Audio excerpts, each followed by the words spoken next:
I'm moving up all the way to welterweight. If I land that fight, it'll be my first attempt at welterweight, and I'm going against the top guy there, against the best in the division.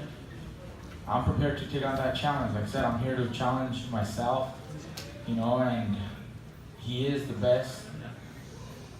He might feel that it's, an easy fight for him, or I'm too small. Well, that's fine. Let's get in the ring and let's get to work. I'd like to ask Robert Garcia about that also. Robert, I know that you've had, in past statements, had some misgivings about the prospect of Mikey going up to welterweight. Can you expound on that now that it seems though it's going to probably become a reality at the end of this year? Look, we've always said that we shouldn't move too fast and take that challenge right now because we're doing great at lightweight and even junior welterweight, but that's what Mikey wants, and we know that he does have the skills, he has the time to compete. It's not going to be easy, and Mikey said before, he loves those challenges, and this will probably be the first fight that he's ever had where he's going to be the underdog, and I think that's what's going to motivate him even more. That's why Hold on one second. so I'm from now on, we're going to take it. Just give it up for Robert Easter. He's leaving. Thank you.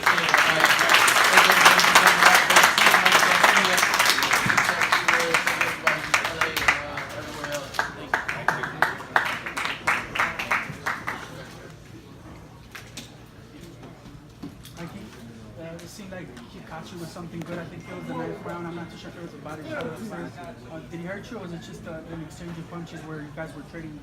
No, we exchanged punches on several occasions. On one occasion, I remember he landed a good right hand to the head. It didn't hurt me, but he felt that he might have hurt me, and he came on the attack, so I had to defend. I had to, be careful. I got to block. But I would come back. He's a fighter. He fights, and there was moments, we're in a fight. You are expected to get hit once in a while. Mikey, when you heard him that early in the fight, you had him down in the 3rd round. Yes. When you had him down in the 3rd round, did you feel you were going to finish him and be able to knock him out in the fight? No, not right away there. He got up. He wasn't completely hurt. I caught him with a good right hand, and then that left hook that put him down. But he wasn't out. I could see it in his eyes. I could see it in his body.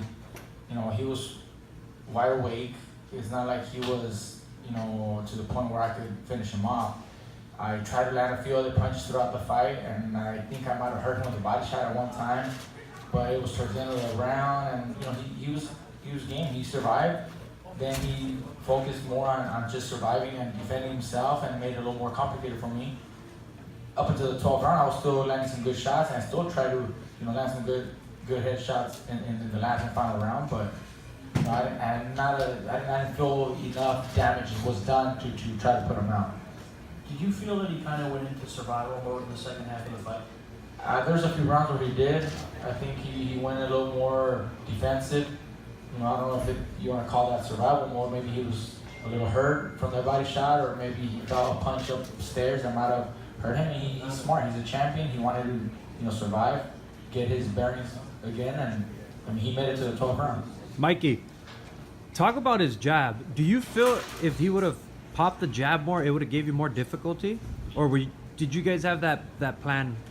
I felt coming to the fight, I felt, and we all thought, he was going to try to use that jab and use that reach.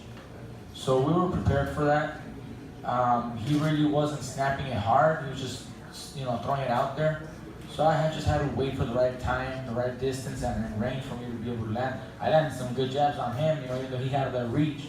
I was able to time it perfectly and land a solid jab, and I think he respected that enough because he would move back. Do you see any similarities? You see, obviously, arrows of 147. Do you see any similarities in the style between Easter? Look, I think it's a different fight. Errol spins the southpaw. He bangs to the body a lot. It's a different fight. This guy Easter was fighting, trying to use that distance, but it's just a whole different fighter. Mikey. Robert, question for you in the back here. Lomachenko is a top-ranked fighter. We know the history there with Mikey with Top Rank. You've been doing a lot of those Top Rank shows recently. Have you had any conversations with the people there about kind of thawing those problems and advancing towards, you know, Mikey and Lomachenko? Not with Bob Arum or Todd, but I do with a lot of other people that work for Top Rank, and I'm gonna tell you the truth. You know, most of them tell me Mikey will beat Lomachenko, and that's probably why if the fight ever happens, it's gonna be whenever it's so big where it has to happen. But as of now, that's what Mikey doesn't even consider changing that fight, because we know that's not gonna happen anytime soon. Robert y Mikey, buenas noches. Antes que nada, muchas felicidades por la gran actuación. Y esta pregunta va de parte de campeones y excampeones del mundo que me pidieron que le hiciera. Dicen que no vayas por Spence, muchos campeones y excampeones, que vayas por Lomachenko, porque definitivamente ganándole a él merece ser el número 1 libra por libra. La pregunta es para los dos, por favor. Mira, yo pienso que es la pelea en ligero que será la más grande, una pelea contra Lomachenko, pero siendo realistas, con las promociones y las diferencias de canal y todo, se complica mucho. Si él está dispuesto a pelear conmigo, que yo sé que él sí está dispuesto, tiene que pedírselo a su promotor, a Top Rank, que nos hablen y nos sentaremos a platicar y discutir esa posibilidad. A mí me encantaría una pelea con él. Mike y Robert. Perdón, Robert, si puedes contestar otra pregunta, por favor. Sí, exactamente como lo comenté hace rato. Mira, pelearle a Lomachenko fuera lo ideal, fuera lo mejor, lo que yo preferiría hacer, porque sé que es una pelea grandísima, especialmente en peso liguero. No es un peleador grande como lo va a ser los Spence, pero la realidad es que no se va a hacer, menos ahorita la que sigue no se va a hacer, así que tendremos que seguirlo esperando quizá un año y medio más, y mientras, ¿qué vamos a hacer? Claro. No hay nada más en ligero para Mikey, así que lo más posible es que vamos buscando otros retos más grandes, y un día, si de aquí a un año y medio, 2 años, es la pelea suficientemente grande para hacerla, entonces va a ser, pero en estos momentos no creo que sea. Mike, finalmente, ¿qué le dice a todo el pueblo mexicano, la raza que literalmente atiborró el Staples Center? La verdad que te apoyaron mucho. ¿Qué le dice a la raza? Me recibieron muy bonito, me da mucho gusto que me hayan venido a apoyar. Estoy muy contento con ese recibimiento. Muy feliz de estar de regreso aquí, y pues en verdad quedé admirado. Me brindan de emoción, en realidad, cuando estoy saliendo y que miro todo el público. Es un sentimiento muy especial. Muchas gracias a todos por ese apoyo. Una Mike para los dos. Volviendo a la pelea esta noche, mi puntuación fue 107-120, no vi ganar un solo round a Robert Easter Jr., pero ¿no te faltó un poquito? Porque él no presentó pelea, él no hizo nada por ganar. Tú forzaste la pelea del principio, fuiste para adelante, pero ¿no te faltó tirar más al cuerpo? Había ocasiones donde se presentaba quizás una oportunidad, pero para poder trabajar bien al cuerpo necesitaba yo que él se parara a medio ring. Cuando estaba moviéndose es más difícil cuando se mueve, y aunque lo llevé a las cuerdas en ocasiones, se movía y se quitaba, entonces no hubo tanta posibilidad. En una ocasión sí le pegué un buen gancho al hígado que parece que lo lastimé un poquito, pero fue al final del round y sobrevivió, y después ya menos se paraba. Yo pienso que hizo una pelea, en realidad Easter Jr. hizo una pelea inteligente, una pelea difícil, supo usar mucho su alcance, no fue fácil, se nos dificultó porque 5 pulgadas de estatura y 8 de alcance, o sea, tuvieron un buen plan en realidad, su entrenador, su equipo, supieron hacer un buen trabajo, obviamente no pudieron vencer a Mikey, pero sí tenían un muy buen plan de pelea. Una más, esta se lo decía yo a Mikey hace 2 días. ¿No te recuerdas un poquito la pelea que tuviste tú con Chico Corrales por la diferencia de estatura? No, para mí Chico me nutrió. Y la otra es, esta pelea le puede servir en caso que enfrente a Errol Spence, ¿por qué? Por la estatura que tienes. Pues es zurdo Errol Spence, y en realidad no es igual de alto que Easter, así que en realidad no tiene yo creo nada de parecido a la pelea. All down there, Dylan Hernandez. I'm not sure if this is for Mike or maybe for Richard. When you guys look ahead to a fight with Spence, are you guys looking at pay-per-view in Vegas, or if not, what are maybe some of the other options? Well, definitely it's a pay-per-view fight. I mean, it's one of the biggest fights you can make. It's like a dream matchup, almost too good to be true. You know, definitely pay-per-view. And I do like to. I think for pay-per-view, Las Vegas is the perfect place. But I do believe with this huge turnout Mikey had tonight here, as I mentioned, it was slightly bigger than what we had for Mars and Santa Cruz. For Mikey to come back here after 7 years, I mentioned it before, Los Angeles has, Staples Center has its fourth franchise here. After the Lakers, the Clippers, the Kings, they have the Garcias now. Mikey Garcia, and I think this building here is going to see much more of Mikey Garcia. Richard, from a promoter standpoint, what's the next step and how fast does that happen? Well, Mikey is his own boss, so Mikey will be calling the shots, and I think the good foundation is that Mikey and Errol Spence both seem to want to have the fight. They both have the same advisor, so you know, I mean, we'll see how quickly can be put together. But usually when two fighters want to fight, two fighters who are in control of their own destiny, you know, it's relatively easy to get stuff done. Mikey, over here. You know, in the first couple of rounds, you know, Robert got his punches in, jabs to the body, but in the second and third round, you start to look a little more comfortable, and once you got the knockdown, starting the fourth round, you kind of look a little more lively, had a more spring in your step. Did that knockdown kind of help alleviate a little bit of the pressure when it comes to fighting Robert? I like to be patient early on in my fights anyways. First couple rounds, I'm feeling my opponent, you know, finding that distance, that range, feeling his speed, his power. So it was just a matter of time before I started to get on the attack, get my rhythm going. Just so happens that I knocked him down in that third round. But you know, I started getting that rhythm going, and after I noticed that I could hurt him, and I felt that I was starting to take control, you know, that was it. There was no turning back, no walking back. You know, lastly, obviously, you want to fight Errol Spence all the way at 147, and winning that title would give you a world title in 5 different weight classes. What does that mean for you, legacy-wise, to join in extremely elite and exclusive class of winning a fighter, winning a world title in 5 different weight classes? Well, that's why I'm trying to get that, because there's only select few, and only the greats, you know, have accomplished that feat. I'm here in search of that, you know, and I'm not just trying to pick up a belt against nobody, against someone that just happens to be a champ. I'm going against the best. I'm trying to get the best fighter, the most, you know, just dangerous man at welterweight. You know, I'm trying to get that because that's what I think will, you know, cement my name and put that, you know, stamp of approval for everybody. No one else will be doing that. No one else is doing that right now. There's no other fighter on this planet doing what I'm doing. It's, as I said, dare to be great. Dare to be great. Very few do that. Richard, you know, you said it's one of the biggest fights that could be made. How many pay-per-view buys do you expect this could generate? I know you've broken down the numbers a million times by now, I'm sure. I love to do pay-per-views, and I'm usually pretty accurate with my, with my estimations. So I think this is going to be a big pay-per-view, and I'm not going to tell you how many yet. But you know, I always promote pay-per-views. I want to break records, and so we're going to do a big number.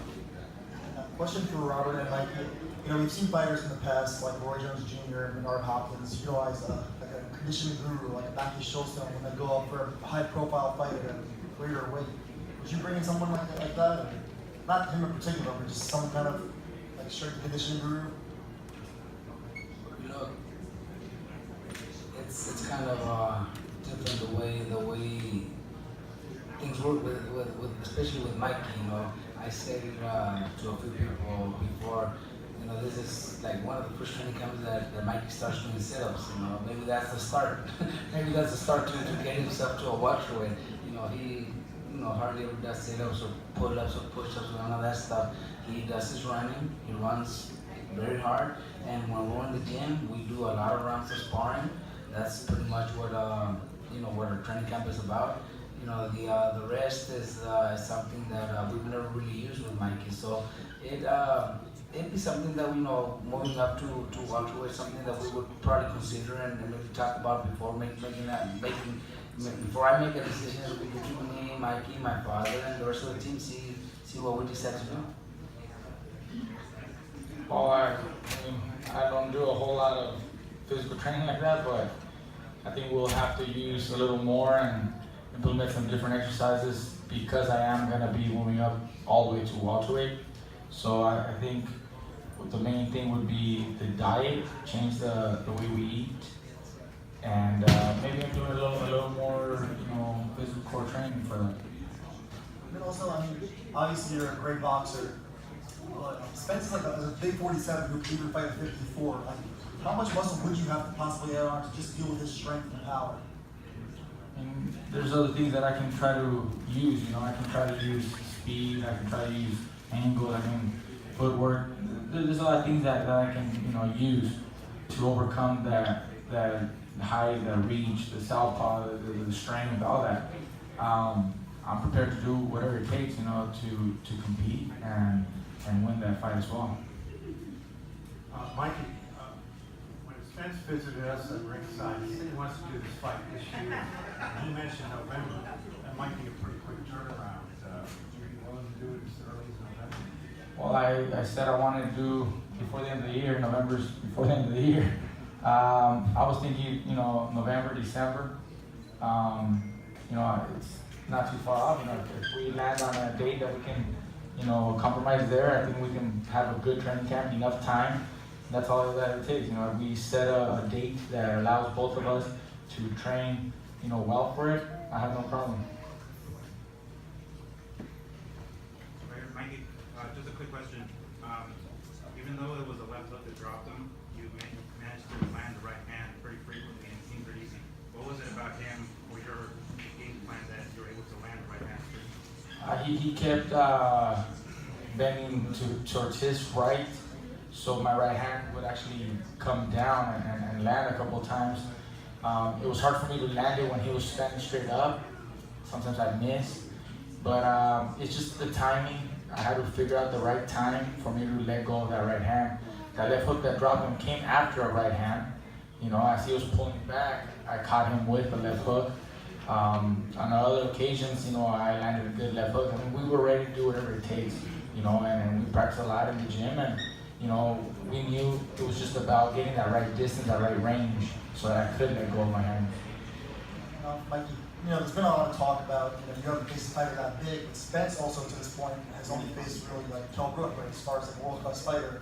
He hasn't faced a boxer like you, and I know you keep saying that you've seen something in his game. Do you think that he'd be in for a surprise as far as your boxing ability and angles and footwork and those sort of things? He's a terrific fighter. He's an experienced fighter, and, you know, he's very strong. You know, he's a dangerous man. So I don't know if I can surprise him. I think, you know, he's got the experience. He knows, you know, the kind of fighter I am. But I think what will surprise him is how well I can do other things. If you're standing on the outside, you know, everybody can just see a simple guy, just straight 1, 2. Nothing special about that. Ask any of my opponents what they feel after the fight. Is it easy? Was it like they expected? I think they'll all tell you it wasn't what they expected. Okay, Mikey, have you guys considered maybe when the fight gets made, having some sort of stipulation where the Spence can't go over a certain weight, like rehydrate? I don't know if you thought about that. I think the IBF has its own regulations and laws on that, so I got nothing to ask. I ain't asking for no catch review either. Wow. Robert, would tune-up at 147 make you more comfortable heading into the Spence fight? I know Mikey has some control of his career, but would that make you more comfortable? You know, whatever we say is not going to change Mikey's mind and idea, you know, fighting at Spence. So we're going to go for it. You know, we've talked to my dad, and my dad tells me earlier today, after the fight, in the locker room says, contact Manny Pacquiao. My dad would rather go after Manny Pacquiao. He's a WBA champion, and but that it just doesn't interest Mikey. I think we're going to go straight into Spence. Mikey, would you want that fight in San Antonio, or would you want that fight in Dallas or in Los Angeles? I think we already started talking about that. I think that fight belongs in Vegas. You know, a big fight like that, I think belongs in Vegas. It just, you know, it's a huge attraction, big fight. You know, and I don't think that there's any other better venue for it. Mikey, Well, when you rate your performance, I know you haven't had a chance to watch tape, but what did you grade your performance tonight? I think I did very well. You know, I think I overcame the height and reach. You know, I did well. I hardly got hit. You know, a couple of jabs, you're boxing, but overall, I didn't get hit with solid punches. I wasn't hurt, and I hurt my opponent several times. Body shots upstairs, I dropped them. I mean, I don't think I could have done much more. You know, if I had stopped him, obviously that would have been probably a better ending to the fight. But you know, you saw me 12 rounds. You saw me adjust. You saw me use my feet at times. You saw me fight on the outside. You saw me fight on the inside. I think I did, you know, great. It was a masterful performance, and please give it up for Mikey Garcia and our unified lightweight champion.